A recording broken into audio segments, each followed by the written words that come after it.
जय हिंद दोस्तों। इससे पहले वीडियो में हम आप सभी के समक्ष even number, odd number, prime number, coprime number, composite number, twin prime number के बारे में चर्चा किया था और साथ ही साथ इंटीजर नंबर को नंबर लाइन पे कैसे रिप्रेजेंट करते हैं और फ्रैक्शन यानी कि fractional number that means rational number को नंबर लाइन पे कैसे रिप्रेजेंट किया जाता है। और रेशनल नंबर को ही हमने दो पार्ट में बांट करके नंबर लाइन के रूप में रिप्रेजेंट करके दिखाया था। एक जो था प्रॉपर फ्रैक्शन के रूप में था और दूसरा इम्प्रॉपर फ्रैक्शन के रूप में था। और इसी चीज को थोड़ा सा और आगे कंटिन्यू करने का प्रयास करेंगे इस वीडियो में। फ्रैक्शन के बारे में थोड़ा सा और जानेंगे ताकि हमको दो रेशनल नंबर के बीच रेशनल नंबर निकालने का जो है आइडिया एकदम कंफर्म हो जाए। तो सबसे पहले हम कल आपसे बताया था कि जो फ्रैक्शन होते हैं वो दो टाइप्स के होते हैं, एक प्रॉपर फ्रैक्शन होता है, एक इम्प्रॉपर फ्रैक्शन होता है, यानी कि न्यूमरेटर और डिनोमिनेटर के कंपैरिजन के बिहाफ पे। लेकिन आज हम इसी फ्रैक्शंस को भी अलग कैटेगराइज करेंगे फ्रैक्शंस को, जिसे हम क्रमशः लाइक और अनलाइक फ्रैक्शन के नाम से जानते हैं। थोड़ा सा इसके बारे में बेसिक क्लियरेंस होना चाहिए सभी स्टूडेंट्स को कि फ्रैक्शन दो टाइप्स के होते हैं, एक लाइक फ्रैक्शन होता है, एक लाइक फ्रैक्शन होता है। आपने इन सारी चीजों को छोटे क्लास में पढ़ा होगा। लाइक फ्रैक्शन एक होता है अनलाइक फ्रैक्शन। इस बेस को थोड़ा सा क्लियर करना चाहेंगे हम, उसके बाद हम वीडियो को कंटिन्यू आगे बढ़ाएंगे सिलेबस के अकॉर्डिंग। अनलाइक फ्रैक्शन क्या होता है, लाइक फ्रैक्शन और अनलाइक फ्रैक्शन क्या होता है। देखिए, हम आपको शुरू में भी बता चुके हैं कि हमारा जो वीडियो का टारगेट है वो जीरो यानी कि लो टू हाई रहेगा, यानी कि निम्न वर्ग से लेकर के हाई वर्ग तक के चीजों पर हम पहुंचाने का प्रयास करेंगे। यहाँ पे लाइक फ्रैक्शन क्या होता है? लाइक फ्रैक्शन का मतलब होता है ऐसा फ्रैक्शन जिसके डिनोमिनेटर, ऐसे दो या दो से अधिक फ्रैक्शन का कॉम्बिनेशन जिसका डिनोमिनेटर क्या हो, सेम हो, उसे हम लाइक फ्रैक्शन कहेंगे। Such types of fraction is known as like fraction which have same denominator. Okay, जैसे एक फ्रैक्शन हमने लिया 1/2, दूसरा फ्रैक्शन लिया 3/2, तीसरा फ्रैक्शन लिया 9/2। तो आप देख रहे हैं कि इन सभी में सेम डिनोमिनेटर है। यही एक ऐसा फ्रैक्शंस का कॉम्बिनेशन है जिसमें सभी में डिनोमिनेटर क्या है, 2 है। दैट मीन्स ये लाइक फ्रैक्शन है। इसी प्रकार से हम अनलाइक फ्रैक्शन की बात करें कि ऐसा फ्रैक्शन का कॉम्बिनेशन जिसमें डिनोमिनेटर जो है सेम ना हो, इसे हम अनलाइक फ्रैक्शंस कहते हैं। जैसे अगर कहें 3/5, 7/9, 2/3, 6/5, ये सब क्या है, अनलाइक फ्रैक्शन है। क्लियर? ये सब क्या है, अनलाइक फ्रैक्शन। तीन ही रहने देते हैं क्योंकि इसमें आप देख रहे हैं कि डिनोमिनेटर अलग अलग है। एक चीज नोट पॉइंट करके रखना है कि जो भी लाइक फ्रैक्शन होते हैं उन्हीं को ही हम जोड़ अथवा घटा सकते हैं।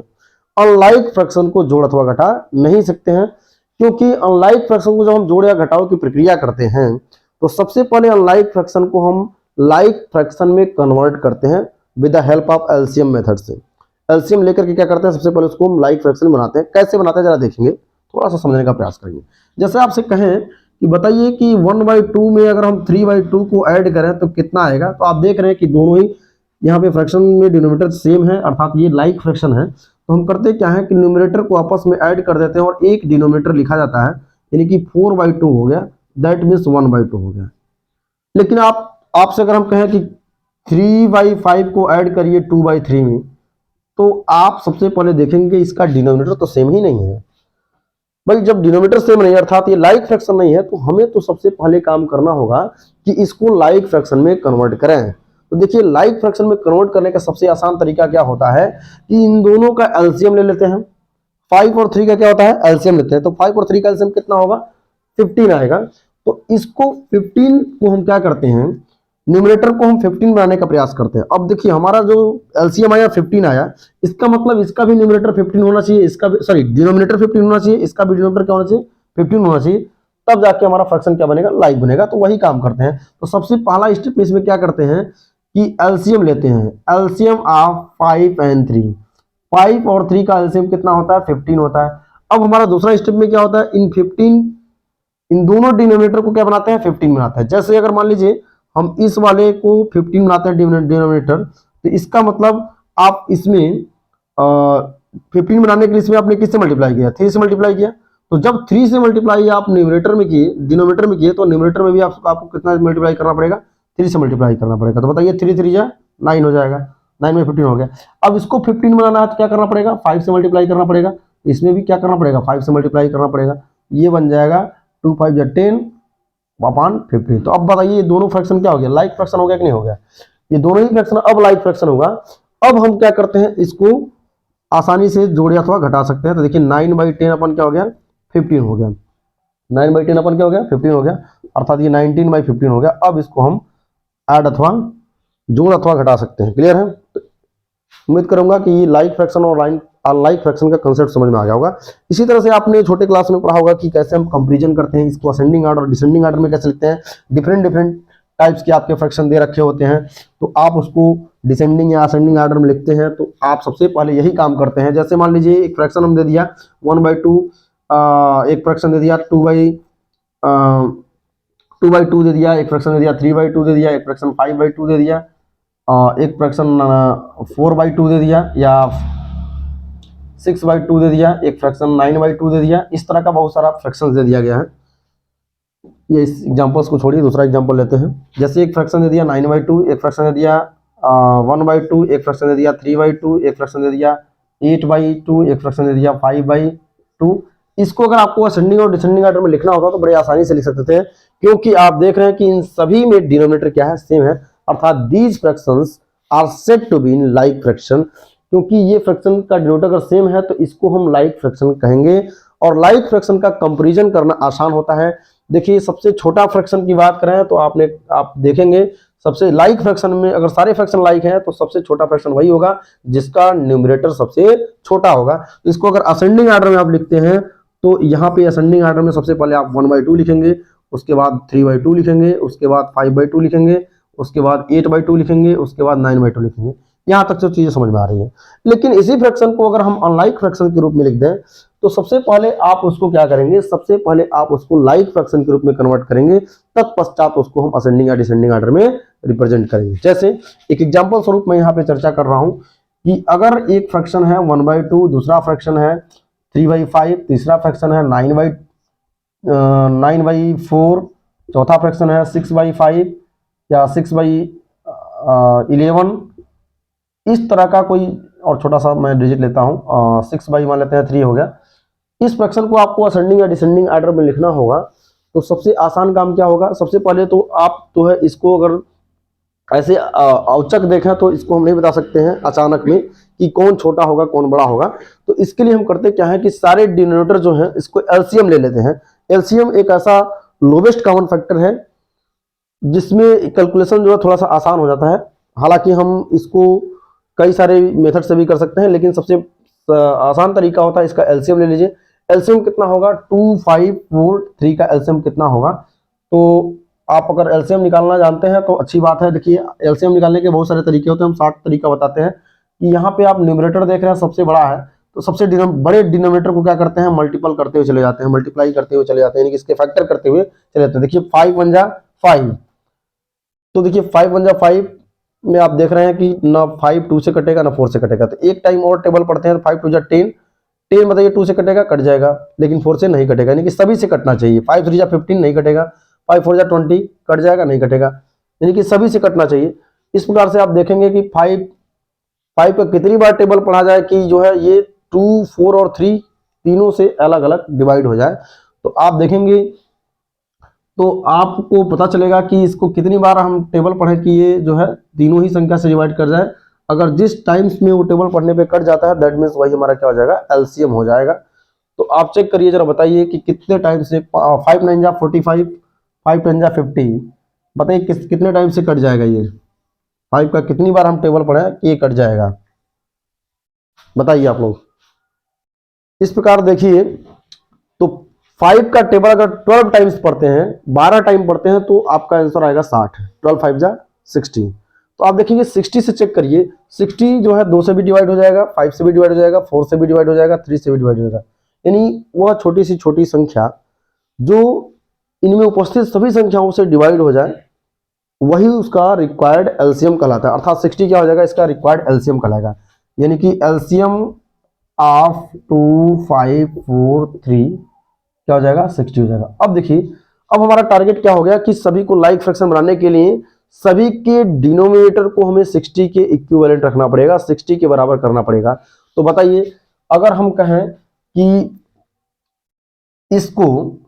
अगर इसको 60 बनाना तो किससे मल्टीप्लाई करना पड़ेगा, डिनोमिनेटर में 30 से।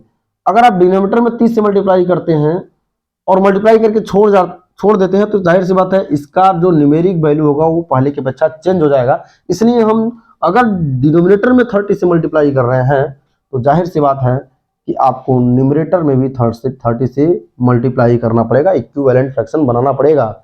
इक्विवेलेंट फ्रैक्शन में क्या होता है, इक्विवेलेंट फ्रैक्शन में न्यूमेरिक वैल्यू चेंज नहीं होता है बल्कि उसका रूप परिवर्तित होता है। इसलिए हमको सभी को इक्विवेलेंट फ्रैक्शन के रूप में कन्वर्ट करना होगा। अब बताइए, 60 लाने के लिए यहाँ पे किससे मल्टीप्लाई करना पड़ेगा, 12 से मल्टीप्लाई करना पड़ेगा। ये यहाँ भी 12 से मल्टीप्लाई करना पड़ेगा। यहाँ पे किससे मल्टीप्लाई करना पड़ेगा 60 लाने के लिए, 15 से मल्टीप्लाई करना पड़ेगा। तो यहाँ भी इसको भी 15 से मल्टीप्लाई करना पड़ेगा। इसको 60 लाने के लिए किससे मल्टीप्लाई करना पड़ेगा, 20 से मल्टीप्लाई करना पड़ेगा। तो इसको भी यहाँ से 20 से मल्टीप्लाई करना पड़ेगा। अब जो भी चीजें आप देख रहे हैं यहाँ पे, अब सारे जो फ्रैक्शन पहले जो फ्रैक्शन थे, अब जो दूसरी बार फ्रैक्शन हम निकालने जा रहे हैं वो सारे के फ्रैक्शन पहले का क्या होंगे, इक्विवेलेंट फ्रैक्शन होंगे। क्लियर है। जैसे 1/2 का इक्विवेलेंट फ्रैक्शन हमने निकाल लिया, क्या 30/16। इसी प्रकार से 3/5 का इक्विवेलेंट फ्रैक्शन क्या हो जाएगा, 3/5 का इक्विवेलेंट फ्रैक्शन हो जाएगा 12 3 जा 36 और 12 5 जा 16। ये इक्विवेलेंट फ्रैक्शन हो गया। इसके बाद जो है इसका इक्विवेलेंट फ्रैक्शन क्या हो जाएगा, आप देखेंगे 59 जा 135 और 60 हो जाएगा। यहाँ पे 120 अपन क्या हो जाएगा, 60 हो जाएगा। अब आप देखिए और आप देख करके बताएं कि बताइए अब ये लाइक फ्रैक्शन हुआ कि नहीं हुआ। ये फ्रैक्शन अब लाइक फ्रैक्शन में कन्वर्ट हो गया, ये फ्रैक्शन अब लाइक फ्रैक्शन में कन्वर्ट हो गया। अब इसका कंपैरिजन करना आसान है कि जो न्यूमरेटर छोटा होगा वह फ्रैक्शन सबसे छोटा होगा। अर्थात आप देखिए कि यह न्यूमरेटर सबसे छोटा है तो इसका मतलब 30/60 क्या होगा, सबसे छोटा होगा। और इससे बड़ा जो होगा वो 36/60 होगा और इससे बड़ा जो है 120/60 होगा और सबसे बड़ा जो होगा 135/60 होगा। तो आप देखिए 30/60 किसके इक्विवेलेंट फ्रैक्शन था, तो 30/60 आप कहेंगे कि 1/2 के बराबर था। और 36/60 किसके बराबर था, 3/5 के बराबर था। और 120/60 किसके बराबर था, 120/60 जो है 6/3 के बराबर था, 6/3 के बराबर था। 130/60 किसके बराबर था, तो ये जो है 9/15 के बराबर था। इस प्रकार से ये जो है इस तरह से ये असेंडिंग ऑर्डर में लिख लेते हैं। तो आई थिंक आपको लाइक फ्रैक्शन और अनलाइक फ्रैक्शन का बेसिक कंसेप्ट समझ में आया होगा। अब हम वीडियो को आगे कंटिन्यू करते हैं और हम बात करेंगे कि इक्विवेलेंट फ्रैक्शन और simplest form of the fraction क्या होता है। जैसा कि अभी हमने चर्चा भी किया है इक्विवेलेंट फ्रैक्शन के बारे में, इसी टॉपिक्स को हम आगे कंटिन्यू करना चाहेंगे। इक्विवेलेंट फ्रैक्शन और simplest form of the fraction. सबसे पहले बात करेंगे इक्विवेलेंट फ्रैक्शन अर्थात या equivalent rational number. Equivalent rational number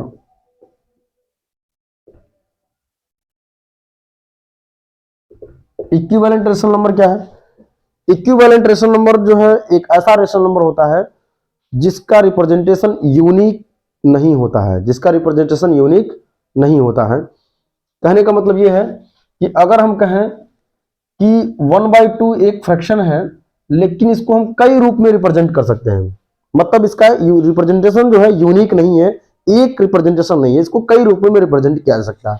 इसको हम लिख सकते हैं 2/4 भी लिख सकते हैं, इसी को हम लिख सकते हैं 8/16 भी लिख सकते हैं, इसी को हम 32/64 भी लिख सकते हैं। डिफरेंट टाइप्स में इसको रिप्रेजेंट कर सकते हैं। इसलिए कहा जाता है कि ऐसा फ्रैक्शन जिसका कोई भी यूनिक रिप्रेजेंटेशन ना हो, that fraction is known as equivalent fractions.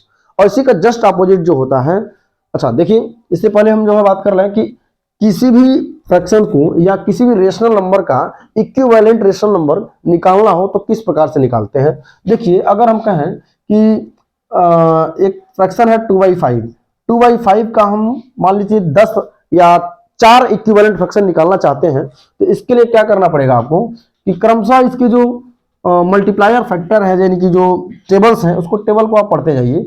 जैसे आप मान लीजिए पहला फ्रैक्शन आप निकालने चाहते हैं 2/5 का, तो सबसे पहले आप कर लीजिए इसको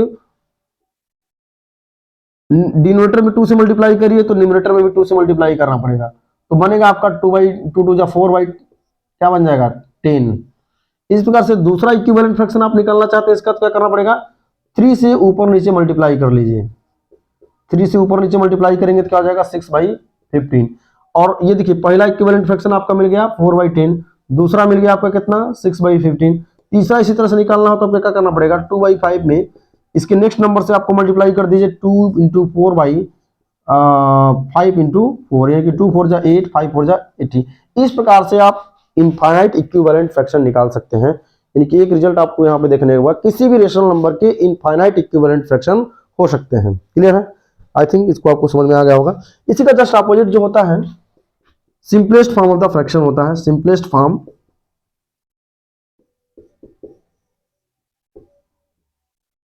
फ्रैक्शन या rational number, simplest form of fraction